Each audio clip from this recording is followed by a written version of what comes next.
It is showtime for the reaction show of the final round of Pro Motocross, Budds Creek. And boy, was there some excitement with penalties, people letting other people win, people putting their head down and going, and then people not trying that hard.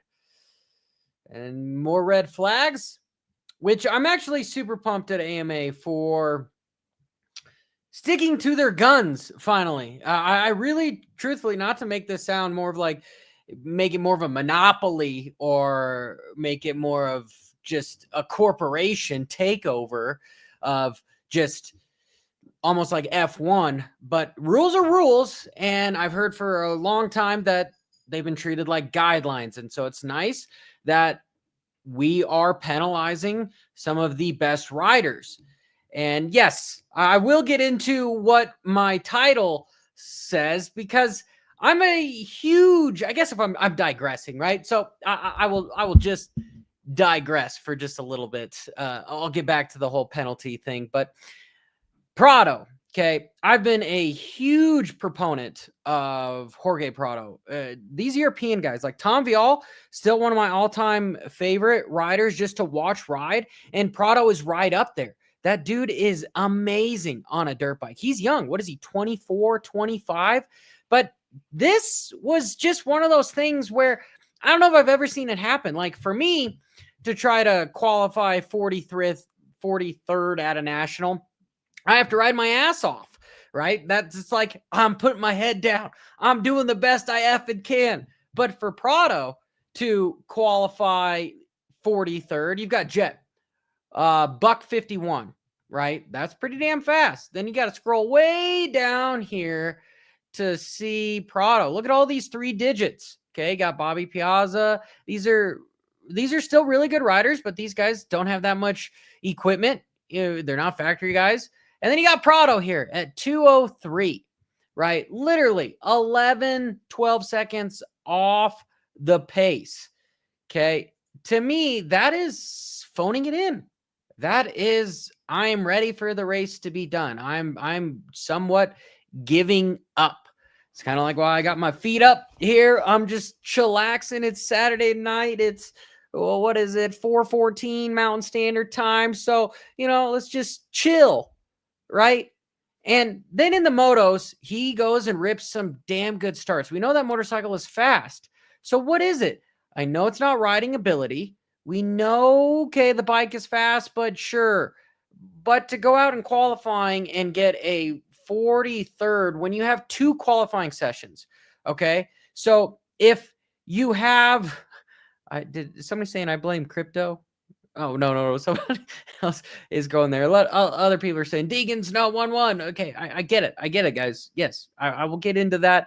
But for right now, I'm kind of bad-mouthing, and I don't mean to because I'm such a big fan. But I have to be critical. Oh, I've got some of my DJI stuff up here. I need to put that back. I have to be critical when I see something happen. There's so many riders that would love to take Prado's place on that Kawasaki. And he needs to come out and say something. Say, hey, it's me. It's the bike.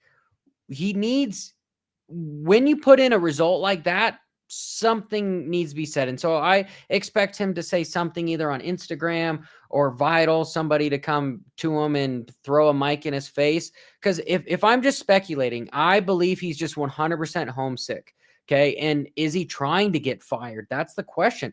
After having a qualifying act like that, is like, you're just somewhat not even wanting to show up.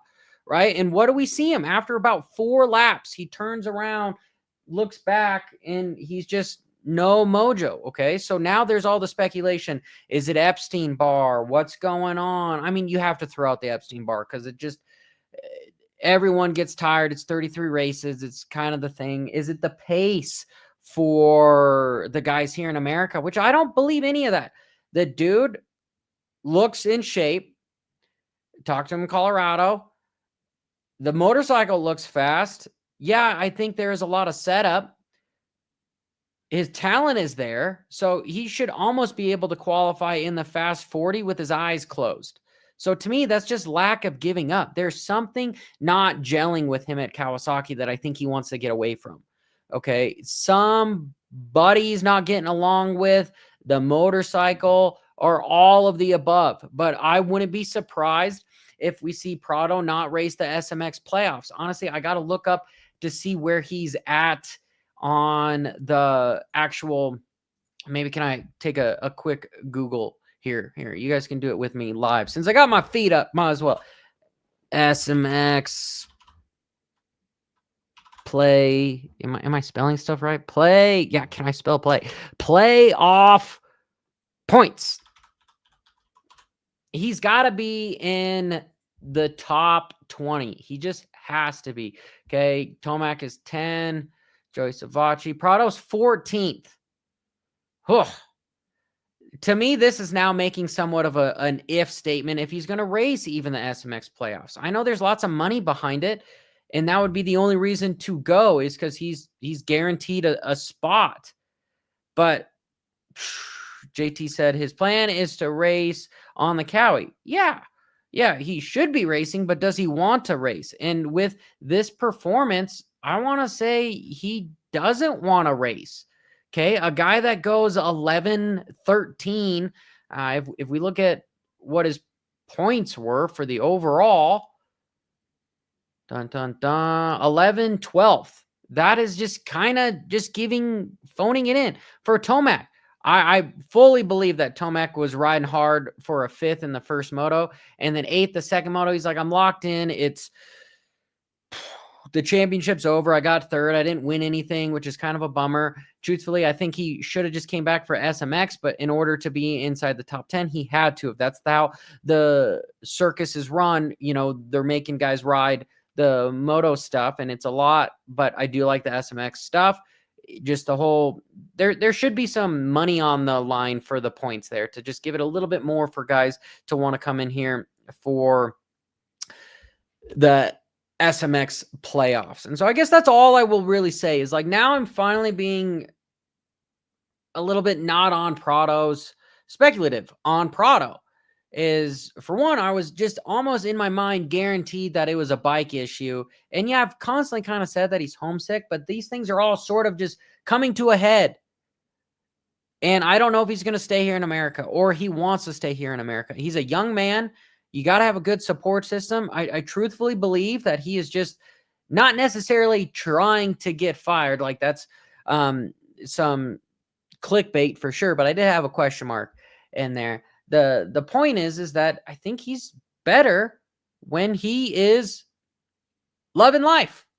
And it's kind of sad to say, I don't necessarily at this point think it's much of the bike. And I think at this point, I think Sexton is probably going to be able to prove that it's not all motorcycle. You got to want to ride the motorcycle, and just basically coming in with a 43rd. I'm blown away at that. Just blown away at that. Again, he's one of my favorite riders, and he's just not he's not doing himself any favors.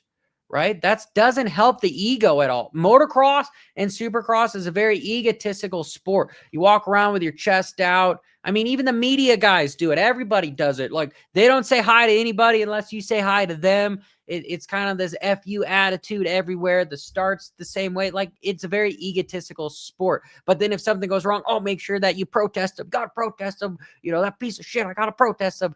It's high school drama, but wrapped in there. It's not doing him any favors for basically not wanting to be there. So I'm expecting something from the team to say something. And yeah, it may be some PR stuff. Same thing what happened with KTM was saying that the rear brake caused Sexton to crash. And I'm like, okay. And, I know talking from everyone at the beginning of what happened with his goggles, and it wasn't necessarily what was being told, but, I promised people that I would keep the stuff a secret. So that is what I'm going to do. So here, if I'm just chillaxing and chilling, when it comes to Jett, what have we seen? We've seen him let Tomac by to win at, I think, the first SMX race. Maybe it was the second one at Charlotte. Somebody that's really good with remembering all the history could tell me in the chat. But Jett let him buy. He was like, oh, I'll give Tomac the win because I still get the overall. And what happens in this sport when you get the overall? They don't pay Moto money. They pay overall money, at least the bonuses in the contracts. And what happened here at Budds Creek?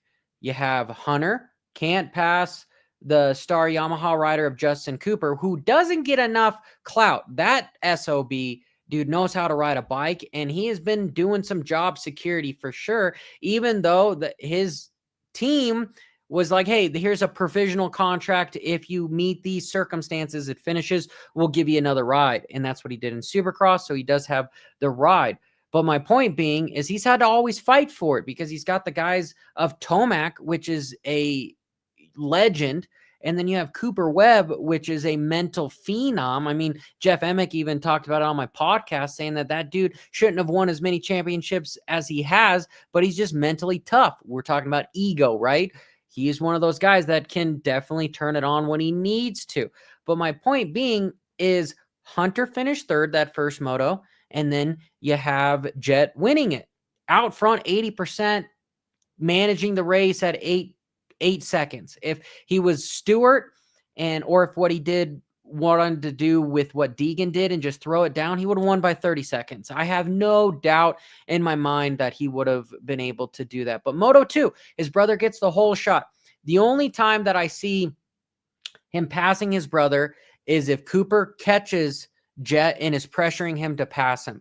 Jett is not going to let somebody pass him, so he was just managing there in second place, watching what Cooper was, and then as soon as Cooper somewhat gave up on the tail end, then it's like, okay, Hunter, here, you deserve this. Here's a Moto win, good brother thing, but it really means nothing because the overall is still in the bag for Jett, and Jett gets the bonus. I don't know what it is for motocross. I'm assuming it's half of what the deal is for Supercross, because Supercross is, I've heard over 200,000 for a win. So I don't think that motocross is that important for the manufacturers. So I'm assuming that bonus is half that. So it's still probably 100 grand, which is good. Damn good money here. So he didn't really give anything up, but he gave his brother the win. And what James somewhat alluded to, and what Jason Thomas did, and what I've heard from a lot of people, okay, is Hunter is the test rider for Jett. That's why they're switching the bikes. That's why they're doing it out there, is Jett's going, all right, bro, you're better at diagnosing this stuff. What the hell is going on with my motorcycle? Go ride it for press day. What's the perfect time to go ride Budds Creek when you're going to race it the next day? So his brother gets on the bike and goes, no, we need to switch this and this. And that's why I'm such a proponent for, if Hunter wants to win, because time is of the essence. Okay. And yes, he's making damn good money. I know he is. Is he okay with it? Is he okay with finishing second place 11 times in a row to his brother? Is he okay with that? If he's okay with that, great. I don't know him. I'm not in his head. Okay. But outside looking in, just as a fan, I want to see him get on a different team.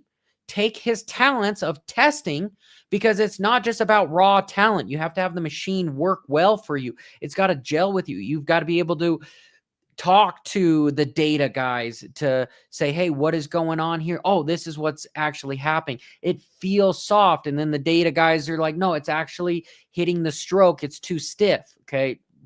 He's very good. Oh, there's 14 PSI on the tire, and I really want 11. Oh, the spokes are loose. We need to tighten them up a little bit. I want him to go to 9 Newton meters, whatever it is. Okay. I'm kind of alluding and joking on this stuff, but I'm just saying that Hunter is a better test rider. So take his skills to a different team, be the number one on the team, and go beat your brother. Not every time. Is he going to win championships? I still on paper think that Jett is going to win the championships against his brother, but Hunter would be able to win more races. Okay. But they are a dynamic. So I don't necessarily know how all that's going to work. And there's not much more to be said for the 450 class. So I will just move on to some of the comments here. There's no way. If Hunter will change teams, Jett would just retire. I don't think so. Again, Jett is making 20 million or so for 5 years. He's there. So they're pretty locked in. Okay. And back to the 250 guys. Deegan has this shit on lockdown. There's nobody intimidating him. The only riders that I could see somewhat intimidate Deegan is Sexton, Tomac. Okay. Jett. I think Deegan still does the majority of the pushing around with Jett. I think it's going to take a little bit more of a mature athlete in the likes of Sexton, Cooper Webb, and Tomac to really try to get the reverse psychology to try to get in the head of Deegan. But he's got the entire class unlocked. Okay, what Joe did that first moto with moving over on him as opposed to getting the whole shot, it's just because he's in his head. He's in his head. Joe's best when he's not worried about anything. Okay. He's just out there, the Happy Gilmore, find your happy place. Deegan, with his dad being the Meta Militia, is basically the opposite of, okay, time to pony up. Let's fucking go. And then that's when you get a clear head and boom, it's just a different mentality there. Right. And that's why Deegan has been so dominant. And I don't necessarily think Deegan is the most talented or fastest guy out there, but he's got that damn ego on lockdown where the confidence is just breed, where guys just kind of get out of your way. And if guys are close to him, they're like, sweet, I'm hanging with Deegs.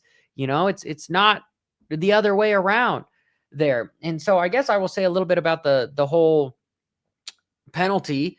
It was smart. It was good. I'm glad they penalized him, but it was a missed opportunity for Joe. And let's just imagine hypothetically that the penalty was as harsh as what it was for Jett for being docked a lap. Because, jumping on a red cross, I would say that that's somewhat of a bigger offense than kind of jumping the gate, And so if, let's just say hypothetically, Deegan got docked a lap and then all of a sudden was outside of points. Ooh, and let's just say Joe didn't jump it.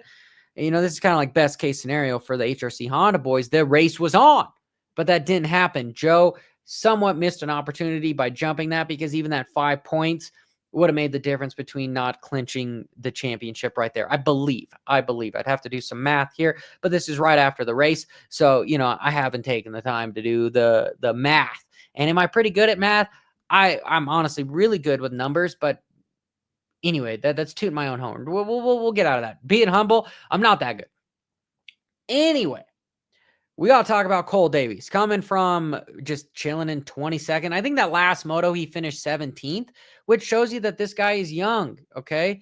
I don't think his health is completely there. His fitness is not completely there. He's such a methodical rider that Supercross is, I think, going to be his strong suit, where he's not just going to drop the hammer, and he's not that big. He's not that heavy. He can't maneuver that bike around.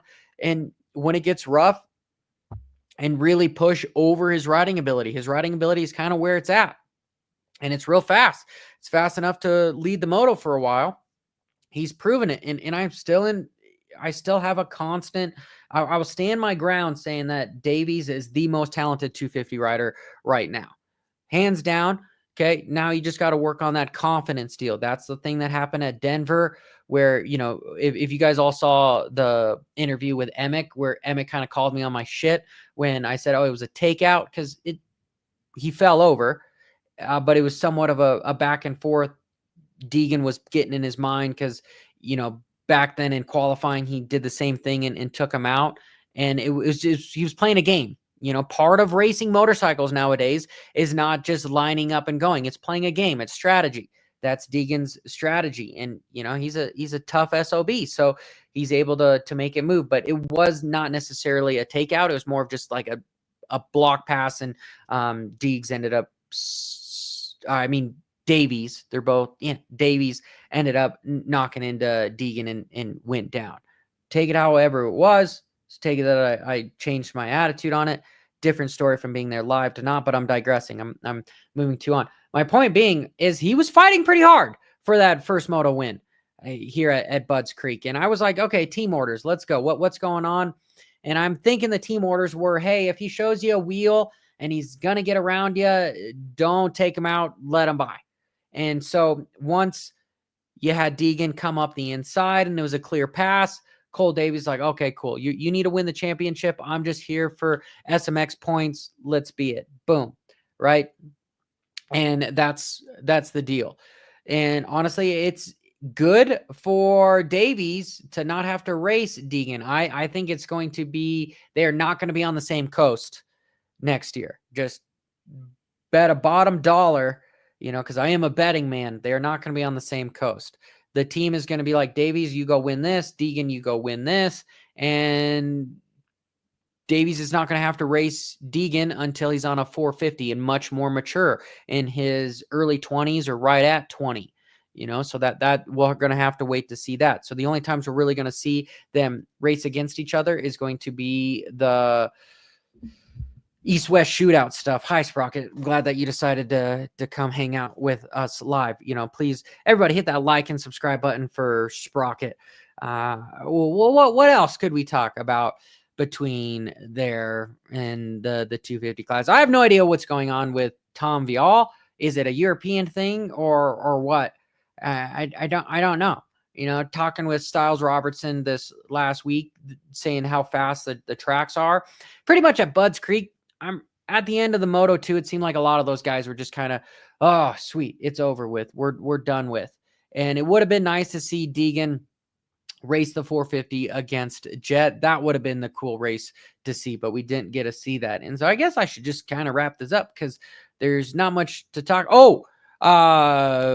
Changing the live show from 10 a.m. Eastern to 8:30 a.m. Eastern this Monday because kind of moving to Andrew Short's schedule for just a little bit. He's going to be on the show. So make sure you subscribe for that. It's going to be a good one. And then obviously, I got my bread and butter, the analysis video, which I do have a bunch of stuff written here.